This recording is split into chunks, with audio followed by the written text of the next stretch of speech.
Alright guys, this is going to be the beginning of a series of weapon guides, and we're going to start with the RPG. Alright, so first thing I'm going to do is show you a feature that should definitely not exist for RPGs. I have no idea why they have it like this. It should not be a thing. So when you go from inside of the tactical mode to selecting a unit, they spawn in every time, which is why it just changed from smoke grenade to hand grenade there. You'll see your dude drop a little bit if you've never noticed this. That's because your dude is spawning in when you're selecting them for some reason. Alright, so if I go to the RPGs and I shoot,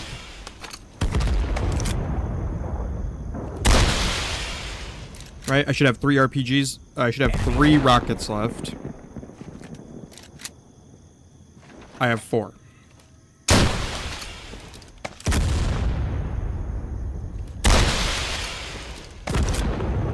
I can shoot it all the way down to completely empty. I should have 0 rockets. I have nothing. Tell me why when I spawn back in, I have 4 rockets again. Like, you can just abuse this so easily in grand campaigns. If your opponent has a whole bunch of vehicles, like, and they way outnumber you, you could use one dude and just take out 8 vehicles with 4 rockets in your inventory because for some reason it respawns them and treats them like the grenades and just keeps refilling them. No idea why this is a thing. It should not be a thing. They need to change that, but that is currently a feature that exists for the RPG. Now let's talk about how many RPGs you want in a squad. Typically, I would put 2 to 3 units in each squad. Maybe you don't have to do it for all the squads, but you're going to want at least, if you have 100 dudes, you're going to want at least 20 of them to have RPGs, maybe 15. If you go into the squad editor on the grand campaigns, you can edit which ones you want to have RPGs for when you're making them. The armies you start with will have them spread out between them based on what these were already. So there will be that. If you're playing tactical campaigns, I would take at least 2 squads of anti-tank units, which will have an RPG on every single one of them, minimum in that, because every one of those battles you do in those campaigns has a bunch of vehicles.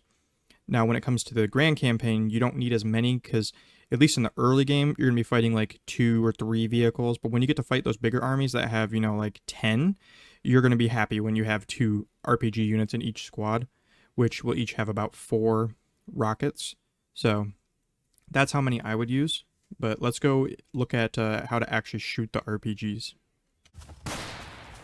Alright, so one other thing, too, is the reason I keep them spread out in the squads is so that way if a tank shell or artillery hits you, that you don't just lose 10 RPGs at once, which can happen, especially in the tactical campaigns, you'll see that, because you have the AT units, and you can get absolutely just wrecked when 10 of your dudes get taken out at once.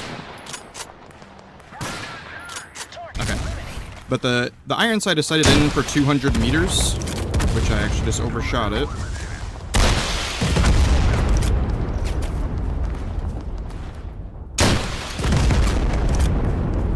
Which those aren't really a challenge because they're not moving. But you're going to want to aim upward for anything past 200 meters. Alright, so that one right there, he's going to be about there.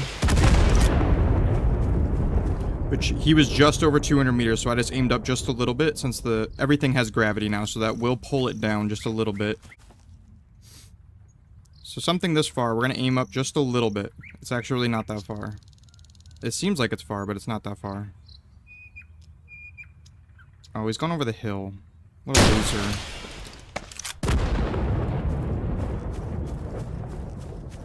Yo, he's actually a Weenie Hut Jr., dude. Here, we'll use that down there. So we'll use that truck down there, for example. Can't pull out binoculars if you have an RPG out, by the way. No idea why, but you can't. We're actually less than 200 meters. Just barely. But, like, that shows you how far that really is. Like,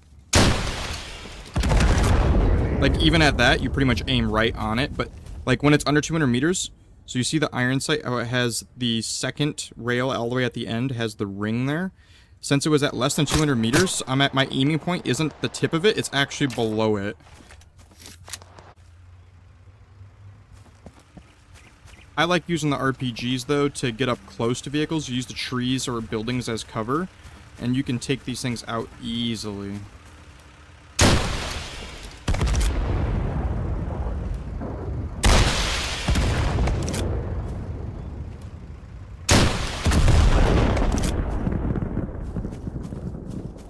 Those low profile ones are actually very hard to hit for obvious reasons, is because they're low profile. But let's use my vehicle down here as an example. Let's use our own vehicle as an example here. It's at about 300 meters. Overshot it by just a little bit. That hit it. That hit it, but I have this on easy, so it doesn't do friendly fire. With the 300 meter mark, I'm aiming with right below the iron sight. You see those two at the far end of it.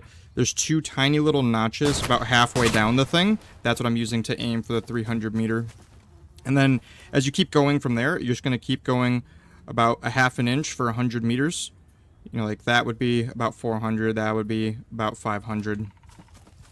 But once you master the RPG, you can easily turn the tide of battle in your favor 100%.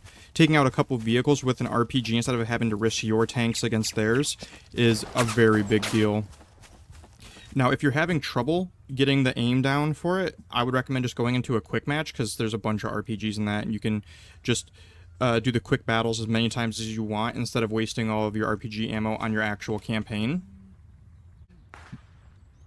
Down in the comments, let me know what weapon you guys would want to see me showcase next. I can do normal ballistic weapons and do like what attachments are good for them and things like that. Or I can do like a list of all the 5.56 ammo weapons, or 45 ammo weapons, or 7.62 ammo weapons, like a tier list type thing. Just let me know what you guys want to see down in the comments, and we're going to go on to how to manufacture the RPGs and how long it takes. Alright, so if you're playing tactical campaigns and stuff like that, you don't have to worry about manufacturing or doing any of that for RPGs. Most of the squads have some RPGs, or you just get the anti-tank ones, which will have RPG for everybody. But if you're doing a full campaign and you go to, it won't even be under weapons, it'll be under ammunition for RPGs. You would take 56 days to manufacture it to begin with, and then another 28 days to manufacture RPG ammo. Alright, so once you're done with your 84 days of research, if you go over to the production tab in any of the military buildings here, military factories, you can produce the weapons and the ammo, which the RPG takes 1 iron, 2 wood, and the rockets take 2 iron, 1 copper. The RPG itself is pretty cheap to produce. The copper is where you have a little issue here early game, is you're going to run out of copper pretty quick, so unless you make a copper mine and you have the copper ore to manufacture it into. But not too bad for an early game weapon. Alright guys, that's going to be the end of this video. If you're enjoying this kind of content, consider leaving a follow on the channel. I don't really think there's anything else left to go over for the RPG, and I'll be putting out more videos soon. Thanks for watching.